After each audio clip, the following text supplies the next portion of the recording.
Cada 28 de junio se celebra el Día del Orgullo Gay en conmemoración de los hechos acaecidos durante el mismo día, pero de 1969, cuando un grupo de personas salió a las calles de Nueva York para demandar plena igualdad jurídica y social.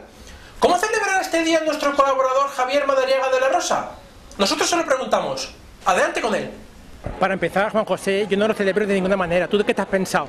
Yo podía celebrar, por ejemplo, el Día del Orgullo de mi patria, por ejemplo, o podía celebrar el Día del Orgullo de mi familia.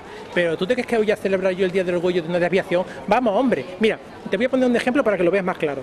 Yo cuando cojo mi coche y cojo el camino desviado, entonces no estoy orgulloso. Pero bien, cuando cojo mi coche y cojo el camino correcto, entonces sí que estoy orgulloso. Esto...